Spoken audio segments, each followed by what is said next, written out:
गुरु ऐसे होना चाहिए सामर्थ्य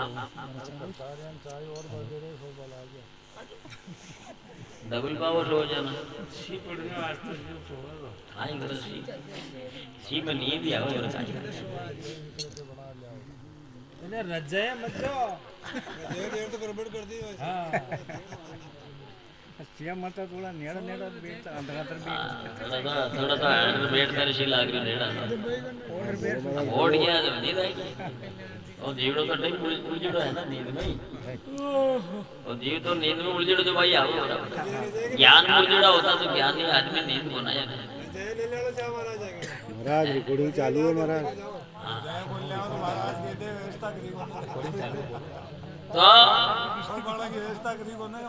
मेरे गुरु ऐसे सामर्थ्य साईं सब व्यवस्था कोई कभी कर गिर गया लाओ हंडोरिया ने निकल टांग कर जाओ है ना गुरु महाराज कैसा होना चाहिए देखो स्वामी जी क्या बात बतलाइए मेरे गुरु ऐसे सामर्थ्य हर बातों में प्रवीण उसको कहते सामर्थ्य प्रवीण नहीं हो तो सामर्थ्य नहीं माना सामर्थ्य में और साइनिक एक ही बात ये तो क्या ही बात साई का ही तो सामर्थ्य होता है सामर्थ्य का साई श्रेष्ठ सर्वोपरि उद्धार करता दीन दिया सबका दृष्टा साई उसको तो मेरे गुरु ऐसे सामर्थ्य साई उद्धार करने वाले को साई कहते ऐसे सामर्थ्य होना चाहिए गुरुदेव कैसे जन्म मरण के फंद नसाए जीवन मुक्त करे जो बंधनों से परे करे उसको ही सामर्थ्य साई कहते हैं जन्मने मरने का जो बंधन है फंद है बार बार जन्मना बार बार मरना ये कोई छोटी बात नहीं है बहुत मोटी बात है जीवों के लिए ये उपाधि ये व्याधि अनादिकाल से लगी हुई है इस जीव के जो बार बार शरीर धारण करता है फिर छोड़ता है शरीर धारण करने का नाम तो जन्म है शरीर छोड़ने का नाम मरण है खुद चेतन जीव मरता नहीं है कि भाई चेतन जीव मरता है नहीं वो शरीर धरता है इसलिए जन्म लेता है शरीर छोड़ता है इसलिए मरता है खुद तो शिव चेतन है कैसे मरेगा लेकिन शरीर धरता है तो जन्म लेता है शरीर छोड़ता है तो मरता है ये उपाधि है खुद में ये जन्मना मरना नहीं है तो ये उपाधि बतलाइए जन्म मरण की उपाधि मिट जन्म मरण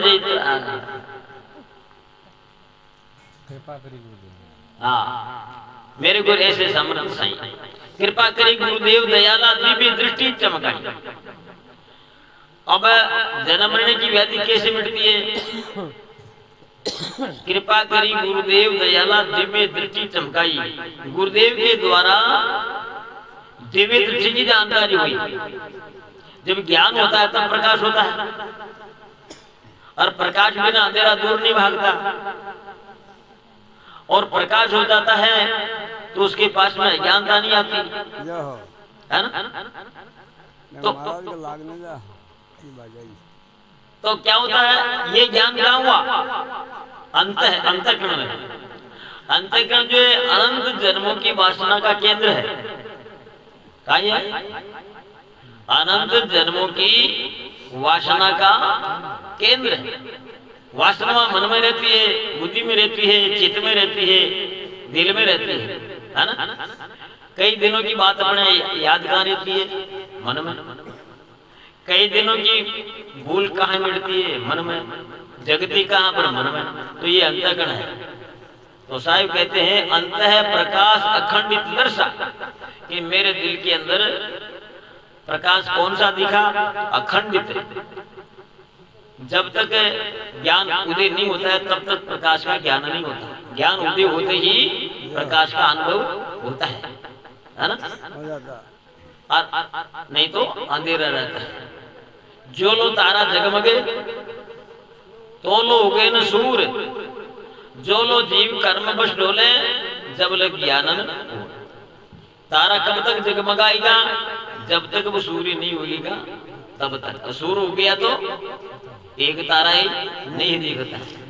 ऐसे ही ये जब ज्ञान प्रकाश हो जाता है, ज्ञान जग जाता है, तो सारे उसके जो जितने भी अंतःकरण के मेल वेल है वो सब साफ होता है, अंतःकरण की धुलाई होती है। तोरो तारा जगमगे जो लोग ने सूर, तो लो जीव कर्म बस डोले जब लग ज्ञान न पूर। ये जीव कर्मों के वश में कब तक डोलेगा? जब तक पूरा ज्ञान नहीं होगा तब तक। और ज्ञान हो गया तो कर्मों के वश में डोलना बंद हो जाए। दृष्टि से देखो, एक तो जगत के अज्ञानी लोग कर्म करते हैं, एक संत महापुरुष है तो कर्म नहीं करते, वो रुक गए कि भाई कर्म करने से तुमको भोगना पड़ेगा, अशुभ कर्म मत करो। और अज्ञानी लोगों को ये अनुभव नहीं है कि कर्म करने से क्या दुख भोगना पड़ेगा, वो करते रहते हैं। बुरे को ही अच्छा मानता है ना, बुरी जो क्रिया है उसको ही अच्छा मानता है, बढ़िया। मीट मदिरा खाता है तो उनको अच्छा लगता है, बढ़िया है। संत भक्त सज्जन लोग समझते नहीं ये खाने से जीवों की हत्या होती है, बिना हत्या की किसी इसका मांस मदिरा नहीं आता, तो वो समझ जाते तो कर्मों की रोक लगी, तो वो कर्म छूट जाता है, उसको प्रकाश हो जाता है। अंत प्रकाश अखंड निदर्शा तिमर तुरंत नशा, तिम्र कहते हैं ज्ञान को, अंधेरा को, ये तुरंत ज्ञान का प्रकाश उसके हो जाता है। तिमर तुरंत नशाई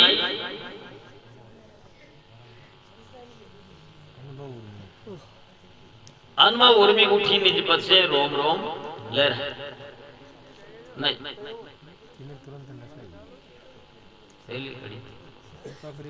हाँ। कृपा करी गुरुदेव देला दिव्य दर्शन चमकाई, अंत प्रकाश अखंडित सिमर तुरंत नशाई, मेरे गुरु ऐसे सामने। अनुभव उर्मी उठी निज पद से रोम रोम ले रही, ज्ञान का प्रकाश हो जाता है तो उड़ कहते हृदय में ज्ञान की लहर उड़ती है। जब ज्ञान की लहर उड़ती है तो उसको वैराग होता है, संसार उसको कुछ अच्छा नहीं लगता है। क्यों नहीं लगता? कि उसकी वृत्तियां उपराम होगी जगत से, जगत तो उसको नाशवान दुख रूप दिखता है, वृत्तियां उपराम हो जाती है तो उसको ज्ञान का प्रकाश होता है। अनुभव उर्मी उठी निज पद से रोम रोम लहराई, राग द्वेष मिटा भवबंधन। राग और द्वेष, राग भी दुख है और द्वेष भी दुख है। राग का मतलब है दुख में आसक्ति होना, प्रेम करना, है ना। प्रेम दो प्रकार का होता है। एक तो प्रेम वशीभूत होना प्रेम होता है, आसक्त होना प्रेम होता है। एक प्रेम दिल से प्रेम होता है, प्रिय प्रेम होता है, जिसमें आसक्ति नहीं होती, आसक्ति मानती है और प्रिय प्रेम खोलता है। दो प्रकार का प्रेम। एक तो वासनावश प्रेम होता है ना, भोगों के लिए प्रेम करता है। एक प्रिय प्रेम होता है जो हटता है ऐसे। तो अंत प्रकाश राग द्वेष मीठा भवबंधन, राग भी नहीं और द्वेष भी नहीं, लड़ाई झगड़ा कुछ नहीं। किसके लिए करे, क्यों करे? कि मेरा तो सभी मेरा ही मेरा है, किसे लड़ाई झगड़े करे? राग द्वेष मीठा भवबंधन विमल वैराग रमाई। कब मिटेगा? जब विमल वैराग, जिस वैराग में विमलता हो। वैराग एक तो मलिन होता है, एक विमल होता है। मलिन वैराग तो जैसे आदमी शांत हो जाता है, शमशान तक जाता है, वहां तक सब कहते हैं यार एक दिन अपन को यहीं आना है ना, एक दिन आपको यहीं आना है। और वहां से उसको जलाया नहीं, पाछा मुड़ गया तो गरा चालता है तेरा और मेरा, ये तेरा और ये मेरा, ये जो है मेल का मेरा। और विमेल मेरा इधर से निकल गया तो निकल गया, पाछा मुंह करने की जरूरत नहीं, जगत की तरफ मुंह नहीं करता, उसको कहते विमल वैराग। जगत में आसक्ति नहीं, तो विमल वैराग ऐसी स्थिति में वो फैल जाता है, तो उसका परिपूर्ण वैराग होता है। वैराग दो प्रकार का होता है, ये पर और एक आता है। तो ये दोनों बैराग जो है महापुरुषों की स्थिति में होता है। विमल बैराग रमाई मेरे गुरु ऐसे सामर्थ साई। फिर कहो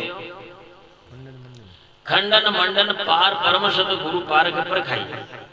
खंडन और मंडन, खंडन यानी किसी वस्तु को तोड़ना, और मंडन होता है किसी वस्तु को मिलाना, जोड़ना। तो जोड़ने में और तोड़ने में दोनों बातें से परे, ना तो जोड़ना ना जोड़ना, दोनों बातों की जरूरत नहीं है। खंडन मंडन पार परम सत्य, इन दोनों के परे परम सत्य सत्य ज्ञान गुरु पारक परखाई। गुरुदेव जो है पारक यानी शुद्ध बोध अपना स्वरूप ज्ञान को पारक कहते हैं। ये स्वरूप गुरुदेव के द्वारा परखाई, दृढ़ाई, समझाई, बताई।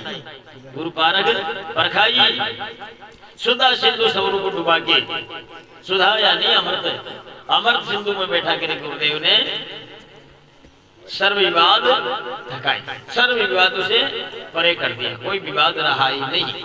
जब खुद को सुधा सिंधु में स्थिति हो गई तो विवाद ही खत्म, विवाद फिर रहे नहीं। ऐसे मेरे सतगुरु सामर्थ साई, ऐसे ऐसे गुरु सिरमोर सदा मम भ्रम निवार समझाई। ऐसे ज्ञान देने वाले गुरुदेव जो होते हैं वो क्या होते हैं? सिरमोर, मेरे सिर के मुक्त हैं। ऐसे मेरे सिर मोर गुरु भ्रम निवार समझाइए। जगत का भ्रम जितना भी था अज्ञान का भ्रम, भ्रम कई प्रकार का होता है, 6 प्रकार का बताया। जाति न्याति कुल गोत्र मखाना वर्ण आश्रम 6 ब्रह्माना, ये 6 भ्रम का है दुनिया का लौकिक भ्रम। एक ज्ञान का भ्रम भी होता है, ज्ञान का भ्रम होता है जो वो वाणिजाल रहता है। वाणिजाल का भ्रम है, वो मिटना कठिन है, वो विवेक दृष्टि से मिटता है, ऐसा नहीं मिटता। विवेक दृष्टि जागृत नहीं हुए ना तो वाणिजाल नहीं मिटता, तो ब्रह्मजाल सब मिटाए। तो ऐसे गुरु सिर मोर सदा मम भ्रम निवार समझाई। गरीबा गरीबदास अमृत देश में निर्भय नित्य। गरीब साहब कहते हैं कि अमृत देश जो अपना देश निज देश है वह उस देश में अपने आप ही रही, उस अमृत देश को अपने आप की स्थिति में ही ठहर जाते हैं। ऐसे मेरे सतगुरु सामर्थ साईं जन्म मरण के बंधन साई जीवन मुक्त कराई। जीवन मुक्त का मतलब होता है वर्तमान काल में मुक्त दशा, उसको कहते हैं जीवन मुक्ति। वर्तमान काल में मुक्त दशा, वर्तमान काल में बंधन में नहीं मानते, उसको जीवन मुक्ति कहते हैं। और बार बार मेरे को मानव देह मिले, मानव देह मिलती है, मिलती तो रहती है, लेकिन बार बार मानव देह धरते तो उसमें स्थिति संत की डिग्री मिले जाए। वर्तमान संत है, दूसरे जन्म भी संत मिले, तीसरे जन्म भी संत मिले।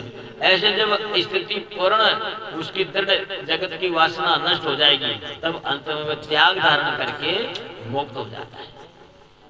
महापुरुष कहते हैं भक्त बीज पलटे नहीं जो जुग जाए अनंत, भक्त बीज पलटे नहीं जो जुग जाए अनंत, ऊंच नीच घर जन्म ले तो ही संत का संत।